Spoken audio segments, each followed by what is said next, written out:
नमस्कार दोस्तों, आपके अपने चैनल हमारे संस्कार में आपका बहुत बहुत स्वागत है। आज हम आपके लिए लेकर आए हैं मार्गशीर्ष मास कथा अध्याय 1। लेकिन उससे पहले अगर आप हमारे चैनल पर नए हैं और अभी तक आपने चैनल को सब्सक्राइब नहीं किया है तो आप सभी से हाथ जोड़कर निवेदन है, प्लीज़ हमारे चैनल को सब्सक्राइब करें, वीडियो को लाइक करें, ज़्यादा से ज़्यादा शेयर करें ताकि इन कथाओं के श्रवण का लाभ और लोगों को भी मिल सके। बेल आइकन को दबाना ना भूलें ताकि हमारी आगे आने वाली हर वीडियो की जानकारी आपको नोटिफिकेशन के जरिए मिल जाया करे। आपका यह छोटा सा प्रयास हमारी काफ़ी मदद करता है, इसीलिए प्लीज़ अपना सहयोग प्रदान करें। कमेंट्स बॉक्स में जय श्री कृष्णा, राधे राधे, हर हर महादेव लिखना ना भूलें। परम पिता परमेश्वर की कृपा आप सभी पर हमेशा बनी रहे। मार्गशीर्ष का महीना 16 नवंबर दिन शनिवार को शुरू होकर 15 दिसंबर दिन रविवार को समाप्त हो जाएगा। और भगवान श्री कृष्ण ने गीता में भी कहा है कि मैं महीनों में मार्गशीर्ष हूँ। श्री कृष्ण ने मार्गशीर्ष मास के महत्व को गोपियों को भी बताया था। उन्होंने ऐसा कहा था कि इस महीने में अगर कोई यमुना में स्नान करेगा तो मैं उसको बड़ी सरलता से प्राप्त हो जाऊंगा। इस पवित्र पावन मास को भगवान श्री कृष्ण का स्वरूप माना गया है। मार्गशीर्ष मास को अगहन मास और मंगशिर मास के नाम से भी जाना जाता है। हमारे हिंदू धर्म और हमारे हिंदू पंचांग के अनुसार मार्गशीर्ष वर्ष का 9वां महीना होता है और इस महीने में नदी में स्नान और दान पुण्य का विशेष महत्व माना गया है। यदि इस पावन मास में तुलसी जी की जड़ की मिट्टी और तुलसी के पत्तों से स्नान किया जाए तो भगवान श्री कृष्ण की कृपा बहुत जल्दी प्राप्त होती है। मार्गशीर्ष के महीने में जो भक्त भगवान श्री कृष्ण की कथाओं का श्रवण करता है अर्थात उनको सुनता है या कृष्ण के मंत्रों का जाप करता है, उनकी सभी इच्छाएं स्वतः ही भगवान श्री कृष्ण पूरी कर देते हैं। इस महीने में ऐसी चमत्कारी शक्तियां होती हैं जिन पर आप एकाएक विश्वास नहीं कर पाएंगे। इसीलिए आपको अपने मन में श्रद्धा और भक्ति रखकर अपने सामर्थ्य के अनुसार कुछ नियमों का पालन अवश्य ही करना चाहिए। इसके बारे में हम आपको चैनल पर एक अलग से वीडियो अपलोड करेंगे, आप उसमें सुन लीजिएगा और आपको उसमें पता चल जाएगा कि मार्गशीर्ष के महीने में कौन कौन से नियमों का पालन किया जाता है। अब हम आज के अध्याय को शुरू करने जा रहे हैं। आज शनिवार का दिन है, इसीलिए आज हम शनि देव भगवान की कथा आपको सुनाने जा रहे हैं, जिन्हें कि न्याय के देवता के रूप में जाना जाता है। और शनि देव महाराज की जिस पर कृपा दृष्टि होती है उनके तो वारे न्यारे हो जाते हैं और जिन पर उनकी कुदृष्टि पड़ती है उन्हें वो खाक में मिला देते हैं। इसीलिए आप सबसे अनुरोध है कि आज की इस कथा को पूरी अवश्य ही सुने और शनि देव महाराज की कृपा के भागी बने। भक्ति भाव से इस कथा को सुने और वीडियो को शेयर करके दूसरों को भी सुनाएं। एक बार की बात है कि सभी नवग्रहों में, जिनमें सूर्य, चंद्र, मंगल, बुध, बृहस्पति, शुक्र, शनि, राहु और केतु, इनमें आपस में विवाद छिड़ गया कि सबसे बड़ा कौन है। सभी आपस में बहस करने लगे लेकिन कोई भी निर्णय नहीं निकला। जब निर्णय नहीं निकला तब ये देवराज इंद्र के पास गए और वहाँ पर उनसे निर्णय कराने के लिए कहने लगे। सभी ग्रहों को अपने सामने उपस्थित देखकर इंद्रदेव यकायक घबरा गए। फिर उन्होंने निर्णय करने में अपनी असमर्थता जताई, यानी कि मैं नहीं कर सकता ऐसा कहा। परंतु उन्होंने यह भी कहा कि इस समय पृथ्वी पर राजा विक्रमादित्य का राज है, जो कि अति न्यायप्रिय हैं, वे ही इसका निर्णय कर सकते हैं। तब सभी ग्रह एक साथ राजा विक्रमादित्य के पास पहुँचे और अपने बहस का कारण उन्हें बताया, साथ ही निर्णय करने के लिए भी कहा। राजा विक्रमादित्य इस समस्या से चिंतित थे क्योंकि वे अच्छी तरह से जानते थे कि जिस किसी को भी उन्होंने छोटा बताया वही कुपित हो उठेगा। जब राजा को एक उपाय सूझा, उन्होंने स्वर्ण, रजत, कांस्य, पीतल, शीशा, रांगा, जस्ता, अभ्रक और लोहे से 9 सिंहासन तैयार करवाए और उन्हें इसी क्रम में रख दिया गया। फिर उन सब से निवेदन किया कि आप सभी अपने अपने सिंहासन पर स्थान ग्रहण करें। जो भी अंतिम सिंहासन पर बैठेगा वही सबसे छोटा माना जाएगा। इसके अनुसार लोहे के सिंहासन पर सबसे बाद में होने के कारण शनिदेव बैठे तो वही सबसे छोटे हुए। अब शनिदेव को लगा कि राजा ने ऐसा जानबूझकर किया है, तो वह क्रोध में आकर राजा विक्रमादित्य से बोले कि हे राजा, तू मुझे नहीं जानता। सूर्य एक राशि में 1 महीना, चंद्रमा 2.25 दिन, मंगल 1.5 महीना, बृहस्पति 13 महीने, बुध और शुक्र 1-1 महीने विचरण करते हैं, लेकिन मैं तो 2.5 से 7.5 साल तक रहता हूँ। बड़े बड़े का मैंने विनाश किया है। श्री राम की 7.5 आई तो उन्हें वनवास जाना पड़ा। रावण की आई तो उसकी लंका को वानरों की सेना से हारना पड़ा। अब तुम सावधान होकर रहना। ऐसा कहकर कुपित हुए शनिदेव वहाँ से चले गए। तब अन्य ग्रह भी खुशी खुशी अपने लोक को चले गए। कुछ समय के बाद राजा की 7.5 शुरू हुई। तब शनिदेव घोड़ों के सौदागर बनकर वहाँ आए। उनके पास बहुत सारे बढ़िया बढ़िया घोड़े थे, लेकिन जब राजा ने यह समाचार सुना तो अपने अश्वपाल को अच्छे घोड़े खरीदने की आज्ञा दी। उसने कई अच्छे घोड़े खरीदे और एक सर्वोत्तम घोड़े को राजा की सवारी करने के लिए दे दिया। अब जैसे ही राजा उस घोड़े पर सवार हुए, वह घोड़ा तो बिना रुकावट के सरपट वन की ओर भाग चला और घने जंगल में पहुंचकर वह अंतर्ध्यान हो गया। अब राजा को थकन के मारे भूख प्यास लगी हुई थी। वो भूख प्यास में जल ढूंढने के लिए इधर उधर भटकते रहे। तब एक ग्वाले ने उन्हें पानी पिलाया और राजा ने प्रसन्न होकर उसे अपनी अंगूठी दे दी। वह अंगूठी देखकर राजा अपने नगर को वापस चल पड़ा। उन्होंने अपना नाम उज्जैन निवासी वीका बताया और वहां उन्होंने एक सेठ की दुकान में रुककर जलपान किया। कुछ देर रुककर आराम भी किया, लेकिन भाग्यवश उस सेठ की उस दिन बहुत बिक्री हुई। अब सेठ रूप बदले हुए राजा विक्रमादित्य को अपने साथ अपने घर ले गया। वहां पर राजा ने खूंटी पर देखा कि एक हार टंगा हुआ है, जिसे खूंटी धीरे धीरे निगल रही है। देखते ही देखते थोड़ी देर में वह पूरा हार खूंटी ने निगल लिया और वह गायब हो गया। तब सेठ ने वापस आने पर देखा कि हार तो खूंटी पर है ही नहीं, हार तो गायब है। सेठ ने समझा कि वीका ने ही उसे चुरा लिया है। फिर तो सेठ ने कोतवाल के पास जाकर उन्हें पकड़वा दिया। अब उस नगर के राजा ने भी राजा विक्रमादित्य को चोर समझकर उनके हाथ पैर ही कटवा डाले और नगर के बाहर फिकवा दिया।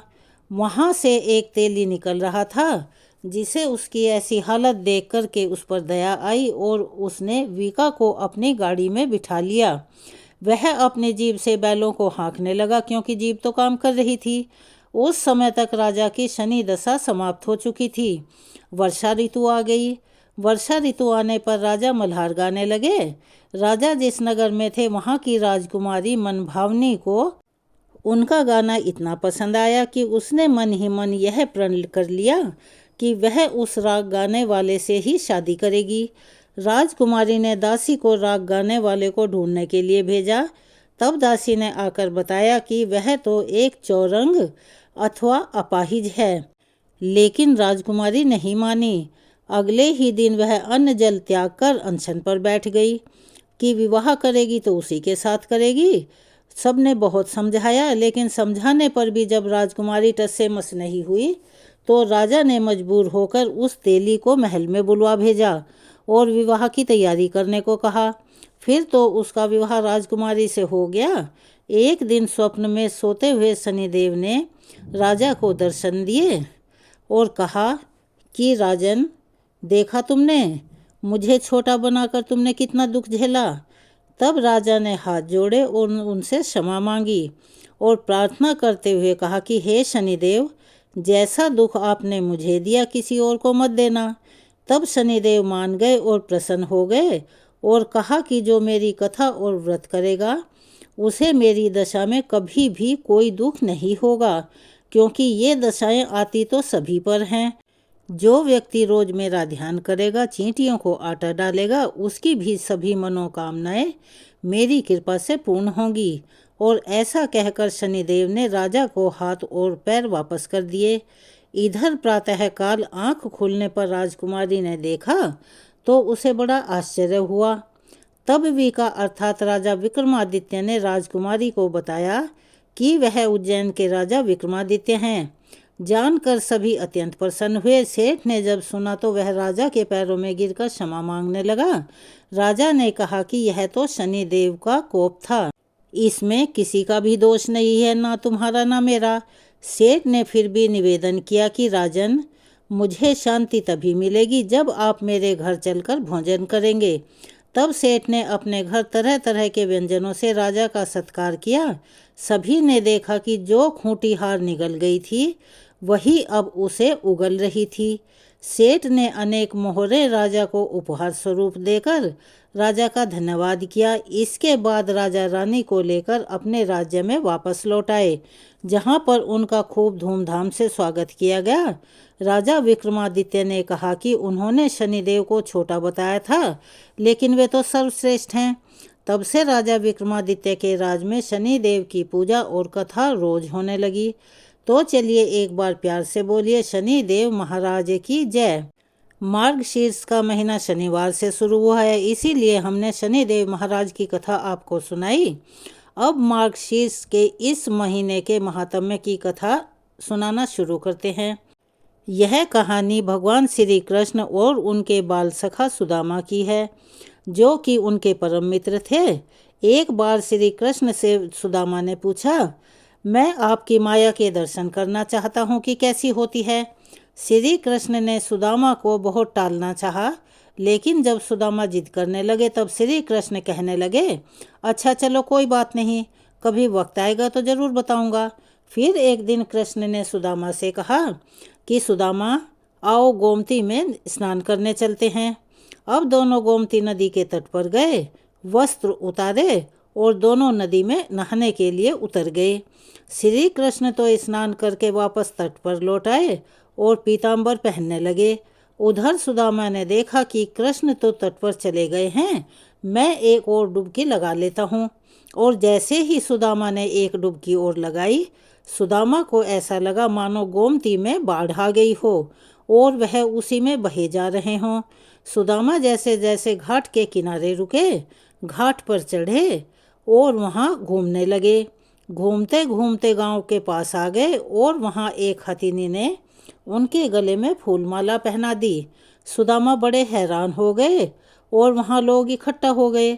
लोगों ने कहा, हमारे देश के राजा की मृत्यु हो गई है और हमारे देश का यह नियम है, राजा की मृत्यु के बाद हथनी जिस भी व्यक्ति के गले में माला पहना देती है वही हमारा राजा बन जाता है। और हथनी ने आज आपके गले में माला पहनाई है, इसीलिए अब आप ही हमारे राजा हैं। सुदामा बड़े हैरान हुए। मैं राजा बन गया और फिर एक राजकन्या से उनका विवाह भी करवा दिया गया। उनके पुत्र भी पैदा हो गए। एक दिन सुदामा की पत्नी बीमार पड़ गई और वह बीमारी में ही मर गई। सुदामा दुख से रोने लगे। उनकी पत्नी जो मर गई थी, जिन्हें वह बहुत ही प्यार करते थे और बहुत चाहते थे, वह बहुत सुंदर थी, सुशील थी और वही पत्नी उनकी मर गई। इस कारण सुदामा बहुत दुखी हुए और लोग वहाँ पर इकट्ठा हो गए और उन्होंने सुदामा से कहा कि आप रोइए मत, आप हमारे राजा हैं, लेकिन जहाँ आपकी रानी गई है वहीं अब आपको भी जाना पड़ेगा। यह सुनकर सुदामा के तो होश उड़ गए। और यह हमारी मायापुरी का नियम है, आपकी पत्नी को चिता में अग्नि दी जाएगी और आपको भी अपनी पत्नी की चिता में प्रवेश करना पड़ेगा, यानी कि आपको भी अपनी पत्नी के साथ ही जाना पड़ेगा। यह सुनते ही सुदामा की तो जैसे सांस रुक गई। डर के मारे उनके हाथ पांव कांपने लगे और वह सोचने लगे, अब मुझे भी मरना पड़ेगा। मेरी पत्नी की मृत्यु हुई है लेकिन मेरी तो नहीं हुई, भला फिर मैं क्यों मरूं? यह कैसा नियम है? सुदामा अब अपनी पत्नी की मृत्यु को भूल गए और उस दुख को भी भूल गए। उन्होंने रोना भी बंद कर दिया। अब वह अपनी चिंता करने लगे, कहने लगे, भाई मैं तो मायापुरी का वासी नहीं हूँ, मुझ पर आपकी नगरी का कानून भला क्यों लागू होगा? मुझे क्यों जलना पड़ेगा? लोग नहीं माने और कहने लगे, अपनी पत्नी के साथ तो आपको भी चिता में जलना ही होगा और मरना ही होगा। यहाँ का ऐसा ही नियम है। लोगों की बात सुनकर सुदामा ने कहा, अच्छा भाई, चिता जलने से पहले मुझे स्नान तो कर लेने दो। पहले तो लोग नहीं माने, लेकिन जब सुदामा ने बहुत ही अनुरोध और विनय की तो फिर उसकी बात मान ली गई और उन्होंने कुछ हथियारबंद लोगों की ड्यूटी वहाँ पर लगा दी। सुदामा को स्नान करते तो देखना, कहीं भाग ना जाए। अब रह रहकर सुदामा डर के मारे रो उठते। सुदामा इतना अधिक डर गए थे कि उनके हाथ पैर कांपने लगे। किसी तरह कँपकँपाते हुए वह नदी में उतरे, डुबकी लगाई और फिर जैसे ही बाहर निकले उन्होंने देखा कि माया नगरी कहीं पर भी नहीं दिख रही है। किनारे पर तो कृष्ण अभी तक अपना पीताम्बर ही पहन रहे हैं और इधर सुदामा है कि एक दुनिया में घूम भी आए, मौत के मुंह से बचकर निकल भी आए। सुदामा तुरंत ही आनन फानन में नदी से बाहर निकल आए और उनकी आंखों से लगातार आंसू बहे जा रहे थे। श्री कृष्ण ने उन्हें देखा तो हैरान हुए, हालांकि वह सब कुछ जानते थे क्योंकि वह तो उन्हीं की माया थी। फिर भी अनजान बनते हुए श्री कृष्ण ने पूछा, सुदामा तुम रो क्यों रहे हो? सुदामा बोले, कृष्ण, मैंने जो देखा है वह सच था या यह जो मैं देख रहा हूँ यह सच है? श्री कृष्ण मुस्कुराए और कहने लगे, जो देखा भोगा वह सच नहीं, भ्रम था, स्वप्न था, मेरी माया थी, और जो तुम अब देख रहे हो यही सच है। केवल मैं ही सच हूँ, मुझसे अलग जो कुछ भी है वह मेरी माया ही है। और सुदामा, जो मुझे ही सर्वत्र देखता है, मुझे महसूस करता है, उसे मेरी माया कभी स्पर्श नहीं करती। माया स्वयं का विस्मरण है, माया अज्ञान है और इंसान तो माया की कठपुतली है जिसे माया जब चाहे जैसे चाहे नचाती रहती है। जो प्रभु श्री कृष्ण से जुड़ा है वह नास्तिक नहीं, भ्रमित नहीं होता, माया से दूर ही रहता है। यह जान जाता है और सुदामा भी जान गए थे। जो जान गया अब वो भला श्री कृष्ण से अलग कैसे रह सकता है? अब तो आप भी कृष्ण को जान गए होंगे, इसका मतलब है आप भी माया से दूर ही हैं। चलिए आज सुनते हैं आज का अध्याय, जिसमें आपको देव ऋषि नारद के प्रश्न पूछने पर भगवान श्री हरि ने जो कुछ भी उत्तर दिया उसका वर्णन सुनने को मिलेगा। आप सभी ने सुरभि गाय के बारे में तो सुना ही होगा।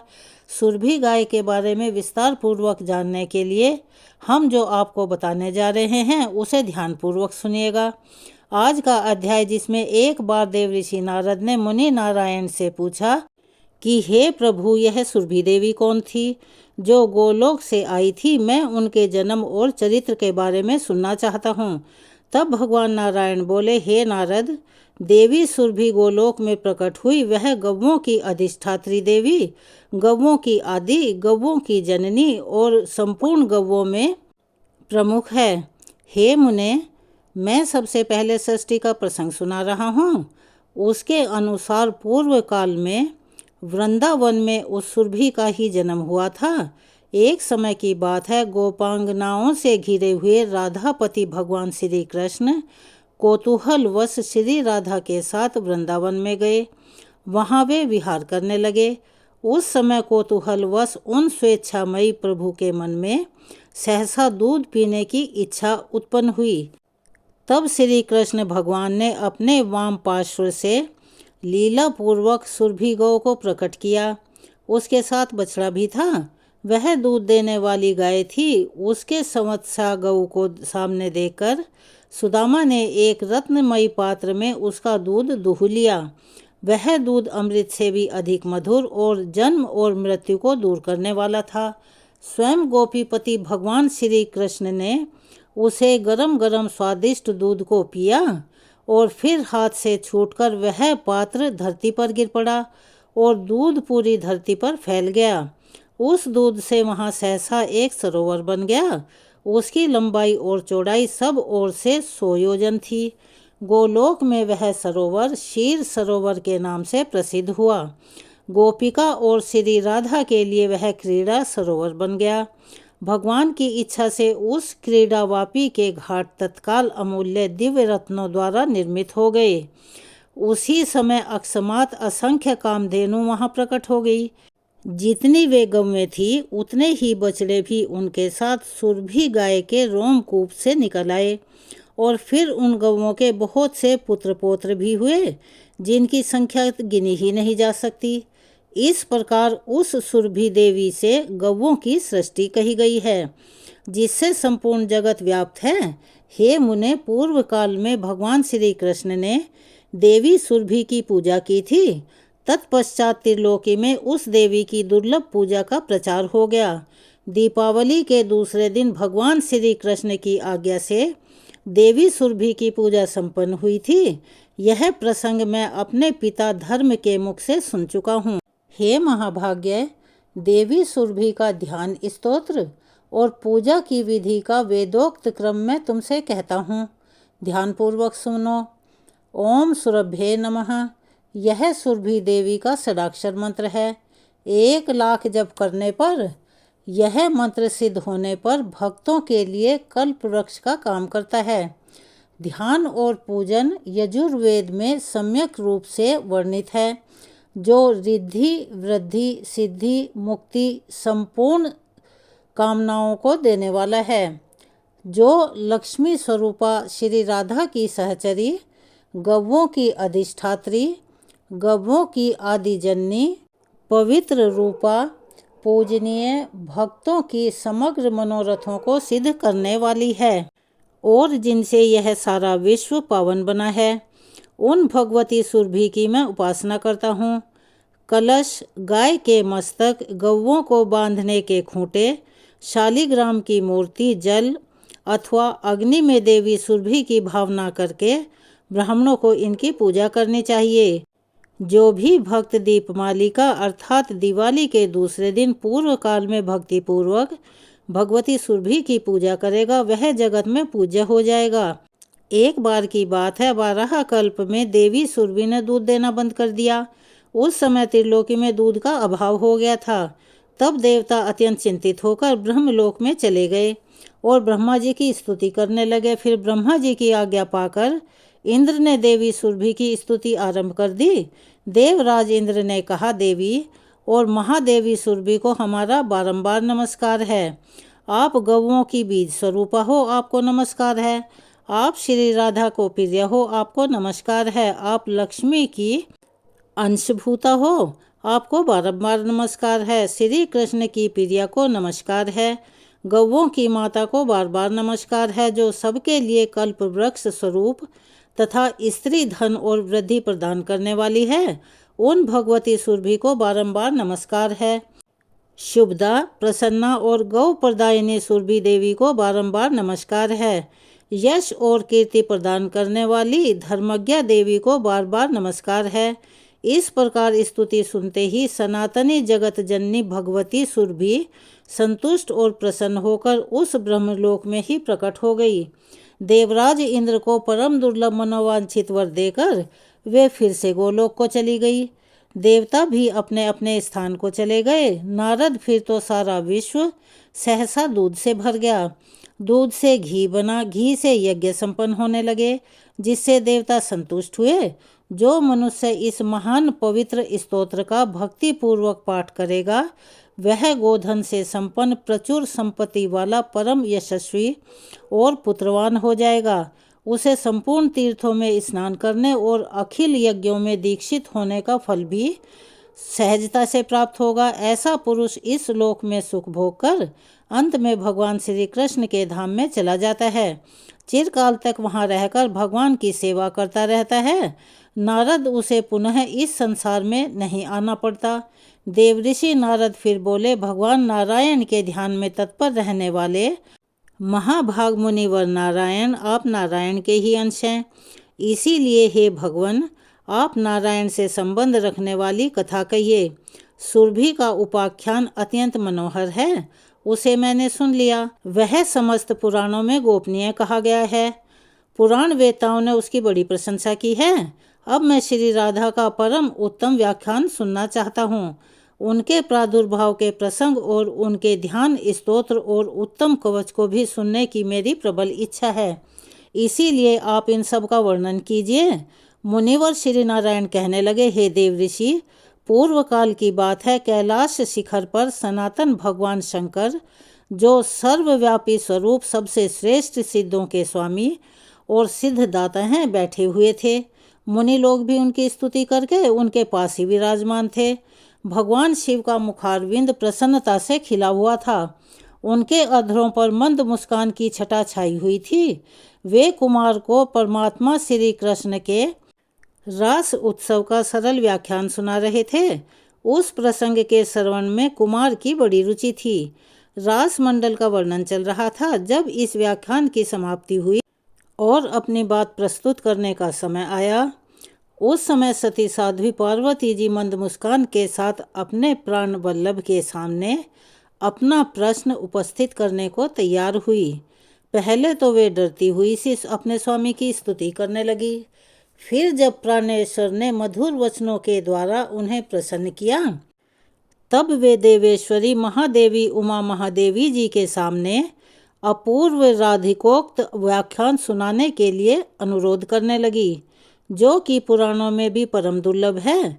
देवी पार्वती बोली, नाथ, मैंने आपके मुखारविंद से पंचरात्र आदि सारे उत्तम उत्तम आगम नीति शास्त्र, योगियों के योग शास्त्र, सिद्धों के सिद्धि शास्त्र और तरह तरह के मनोहर तंत्र शास्त्र, परमात्मा श्री कृष्ण के भक्तों के भक्ति शास्त्र और समस्त देवियों के चरित्र का श्रवण किया है। अब मैं श्री राधा के उत्तम व्याख्यान को सुनना चाहती हूँ। श्रुति में कण्व शाखा के भीतर श्री राधा की प्रशंसा संक्षेप में की गई है, उसे मैंने आपके मुख से सुना है। अब व्यास जी द्वारा वर्णित श्री राधा की महत्वता को भी सुनाइए। पहले उपाख्यान के प्रसंग में आपने मेरी इस प्रार्थना को स्वीकार किया था, और ईश्वर की वाणी तो कभी झूठ हो ही नहीं सकती। इसीलिए आप श्री राधा के प्रादुर्भाव ध्यान, उत्तम नाम महात्म्य, उत्तम पूजा विधान, चरित्र स्तोत्र, उत्तम कवच, आराधना की विधि और अभीष्ट पूजा पद्धति का इस समय वर्णन कीजिए। हे प्रभु, मैं आपकी भक्त हूँ, यह सब बातें मुझे अवश्य ही बतलाइए।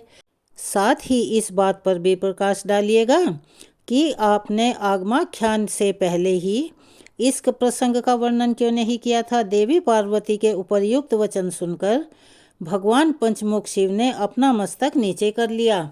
अपना सत्य भंग होने के भय से वे मौन हो गए और चिंता में पड़ गए। उस समय उन्होंने अपने इष्ट देव करुणा निधान भगवान श्री कृष्ण का ध्यान द्वारा स्मरण किया और उनकी आज्ञा पाकर वे फिर अपनी अर्धांगी स्वरूपा पार्वती जी से इस प्रकार बोले कि हे देवी, आगमाख्यान का आरंभ करते समय मुझे परमात्मा भगवान श्री कृष्ण ने राधाख्यान के प्रसंग से रोक दिया था, परंतु महेश्वरी, आप तो मेरा आधा अंग हो और आपका स्वरूप मुझसे भिन्न नहीं है। इसीलिए भगवान श्री कृष्ण ने इस समय मुझे यह प्रसंग तुम्हें सुनाने की आज्ञा दे दी है। संत शिरोमणि मेरे इष्ट देव की वल्लभा श्री राधा का चरित्र अत्यंत गोपनीय, सुखद और श्री कृष्ण की भक्ति देने वाला है। दुर्गे, वह सब पूर्वा पर श्रेष्ठ प्रसंग मैं जानता हूँ।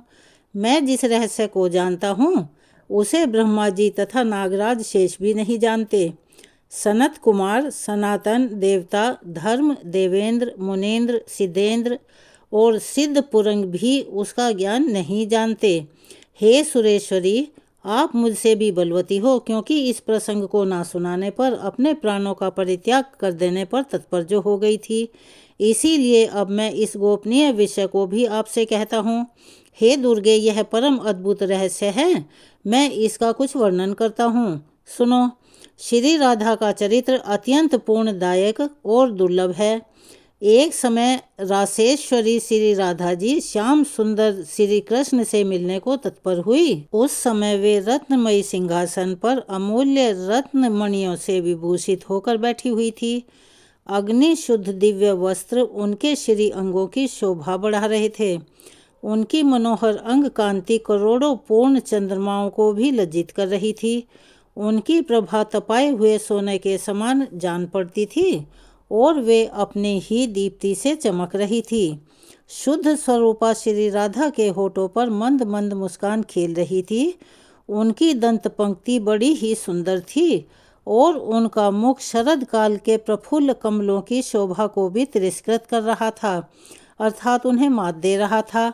वे मालती सुमन की माला से मंडित रमणीय केशपाश धारण करती थी और उनके गले की रत्नमयी माला ग्रीष्म ऋतु के सूर्य के समान चमक रही थी। कंठ में प्रकाशित शुभ मुक्ताहार गंगा की धवलधार के समान शोभा पा रहा था। जो भी इस कथा को सुन रहे हैं, आप सभी से अनुरोध है कि आप अपनी आंखें बंद करके राधा रानी के इसी स्वरूप का ध्यान करते हुए उन्हें याद करें। रसिक शेखर श्याम सुंदर श्री कृष्ण ने मंद मंद मुस्कुराती हुई अपनी उन प्रियतमा को देखा। प्राण वल्लभ पर दृष्टि पड़ते ही विश्वकांत श्री कृष्ण मिलन के लिए उत्सुक हो गए। परम मनोहर कांति वाले प्राण वल्लभ को देखते ही श्री राधा रानी उनके सामने दौड़ती चली गई। देवी, उन्होंने अपने प्राणाराम की ओर धावन अर्थात दौड़ना प्रारंभ किया। इसीलिए पुराण वेताओं महापुरुषों ने उनका राधा ये सार्थक नाम निश्चित कर दिया। राधा श्री कृष्ण की आराधना करती हैं और श्री कृष्ण श्री राधा रानी की। वे दोनों परस्पर आराध्य और आराधक हैं।